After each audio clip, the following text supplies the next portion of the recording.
Ven, Espíritu Santo, llena los corazones de tus fieles y enciende en ellos el fuego de tu amor.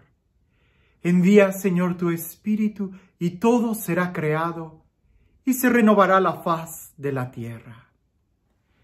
Del libro Hechos de los Apóstoles, capítulo 19, de los versículos 1 en adelante.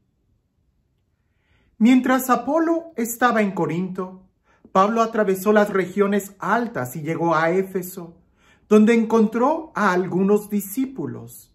Les preguntó: ¿Recibisteis Espíritu Santo cuando abrazasteis la fe? Ellos contestaron: pero si nosotros no hemos oído decir siquiera que haya Espíritu Santo. Él replicó: pues ¿qué bautismo habéis recibido? Respondieron: el bautismo de Juan. Pablo añadió: Juan bautizó con un bautismo de conversión, diciendo al pueblo que creyesen en el que habría de venir después de él, o sea, en Jesús. Cuando oyeron esto, se bautizaron en el nombre del Señor Jesús. Y cuando Pablo les impuso las manos, vino sobre ellos el Espíritu Santo, y se pusieron a hablar en lenguas y a profetizar. Era en total unos 12 hombres. Vale la pena poder relacionar o además leer las diferencias entre el texto occidental y este. Porque el texto occidental añade esto, dice: queriendo Pablo, según sus planes,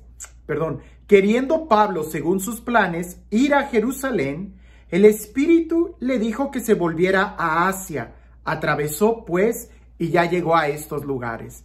¿Por qué hago la aclaración? Porque parece que hay una especie de incongruencia entre los lugares, entre el viaje, entre el tiempo y además en las personas a las que Pablo se está refiriendo. Entonces, pudiera ser que la intención de San Lucas al escribir este acontecimiento en esta parte es para poner un énfasis, no en realidad sobre la cuestión cronológica, sino en la enseñanza que quiere mostrar. Así como anteriormente habló de Apolo, aquel hombre versado en la Sagrada Escritura que defendía a Jesús, pero que le faltaba el bautismo, el compromiso, el unirse a la comunidad. Así, en esta ocasión, queda más claro aún, porque estos personajes eran discípulos. Y ya con decir eso, se identifican como cristianos, pero no habían recibido el Espíritu. Nosotros pudiéramos preguntarnos: ¿y cómo San Pablo se dio cuenta de esto?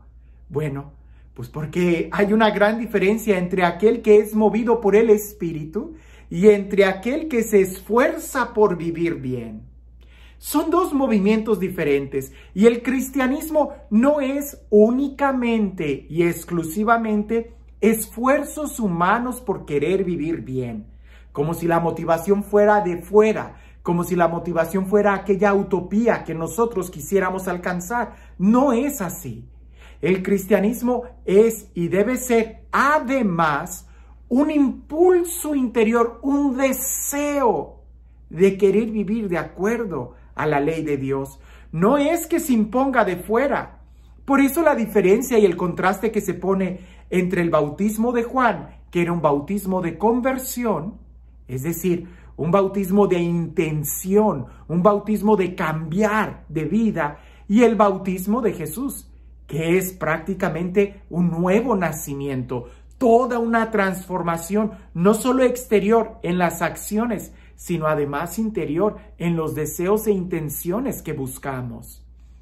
Por eso, siguiendo con la figura de Apolo, que está un poco dudosa, en el sentido de que no sabemos hasta qué tanto él estaba unido al cristianismo. Algunos dicen que posiblemente sí, era como en este caso, creía en Jesús y defendía, claro, así lo dice, defendía y probaba con la Sagrada Escritura que el Cristo a quien se refiere es Jesús. Pero veíamos que también los que la escuchan, como que Priscila dice algo le falta, y tratan de darle más instrucción y luego lo mandan con los hermanos, los otros discípulos, para que lo reciban. En ese gesto es como abrazarlo y concederle el carisma o darle el don del Espíritu, como si anteriormente fuera solamente un fervor exterior, un fervor humano, una construcción de buenos deseos, que buena falta nos hace, pero no es suficiente. El Papa Francisco y también me parece que el San Juan Pablo II pusieron mucho énfasis en esta idea, que la iglesia no es una organización no gubernamental o no es solamente una organización que busca ayudar a la gente y a la sociedad, no es eso, es muchísimo más. Parte desde una experiencia interior de vida, un movimiento de una experiencia de sentirte amado, saberte amado, y entonces vas a poder amar. No es solamente algo externo, como si fuera un barniz, sino que brota desde el interior la vida. Por eso, la pregunta, ¿han recibido el Espíritu Santo cuando abrazaron la fe? ¿Recibieron el Espíritu? No es solamente abrazar la fe como si fuera un cambio de pensamiento y un decir, tienes razón, ahora voy a vivir así. No es solamente ese ejercicio mental, sino que en realidad es una experiencia interior. Es el Espíritu Santo quien desde el interior nos va a mover. Podemos hablar 3 movimientos o 3 formas. En el Antiguo Testamento, la relación era Dios, el Dios y el ser humano. En Jesús, como Jesús lo dice, el Emmanuel, Dios con nosotros es Dios que camina conmigo, que me entiende, que sufre conmigo, que está conmigo. Pero el Espíritu Santo es Dios en mí. Por eso el gesto de cuando es bautizados y les impone las manos, reciben el Espíritu Santo y el don de lenguas y la profecía tienen un énfasis muy grande que es una inspiración que brota desde el interior. No son rezos, cantos o himnos que se aprenden de fuera. No es una sabiduría como los maestros posiblemente que entiendan e imparten, sino la profecía viene directamente desde una inspiración interior. Ahora, la oración no van a ser himnos repetidos de memoria, sino que es un don de lenguas, es un canto interior, es una noción espiritual. De ahí que nosotros debemos de entender estos 2 movimientos y no quedarnos solamente con uno. Por algo San Lucas en este momento, en Hechos de los Apóstoles, en esta misión, va a hablar de esto. Yo no sé si tú has notado, pero desde la segunda misión en San Pablo, ya no hubo milagros. San Lucas no nos está hablando de milagros, nos está hablando de nociones espirituales, que el Espíritu Santo le impide, que el Espíritu Santo le llama, que el Espíritu Santo le mueve. Solamente hablamos de un exorcismo y más adelante vamos a hablar de otro. Pero ya no son tantos los milagros, sino más bien la convicción de la palabra, pero de la palabra que está movida por el Espíritu.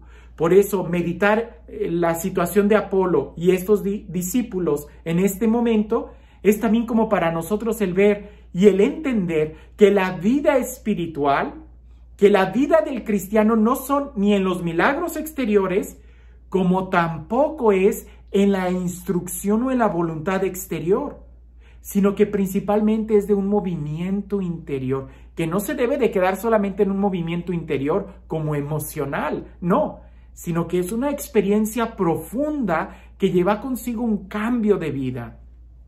La predicación del Evangelio no es tampoco únicamente como al principio Apolo lo hacía, solamente intelectual y muy versado en la Sagrada Escritura, sino que tiene que llevar consigo una unción interior, un movimiento del Espíritu.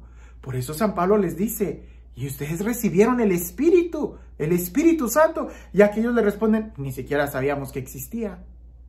Parece sorprendente, pero aún el día de hoy hay muchos cristianos que no saben que hay una vida interior, que hay una vida en el Espíritu, y piensan y reducen el cristianismo solamente a una forma de vivir, a normas de conducta, ¿verdad? El portarse bien, el cumplir los mandamientos y cosas exteriores, y se olvidan que lo principal del cristianismo es tener una relación viva y personal con Dios, que va a repercutir en toda nuestra obra.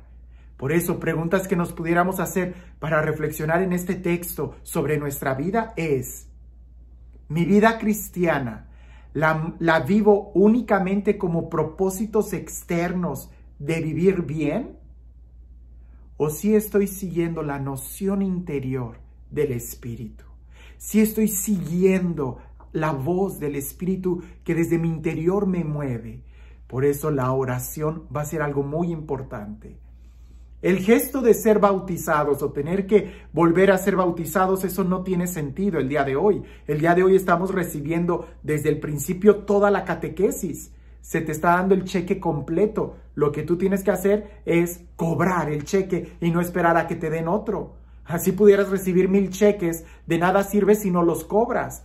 Tú ya recibiste en el bautismo un cheque y ese cheque te hace ser hijo de Dios. Te hace sentir, vivir y tener el Espíritu Santo como tu ayuda, como tu consejero. Dios mismo en tu interior te hace ser templo del Espíritu. Lo que necesitas es no recibir otro cheque, sino cobrarlo. Y para eso hay que orar y pedirle al Espíritu que venga en nosotros a activar el bautismo que recibimos. Por eso la pregunta es, ¿vives el cristianismo o vivimos el cristianismo solamente desde el exterior? ¿Solamente el conocimiento que tenemos de Dios es el exterior? ¿Solamente es el propósito de vivir bien? ¿O es desde la experiencia interior de sabernos y sentirnos hijos amados de Dios y desde ahí nuestra oración brota desde el interior, desde alguien que sabe relacionarse con Dios como su Padre y a Jesús como el Señor de sus vidas? Que tengas un excelente día.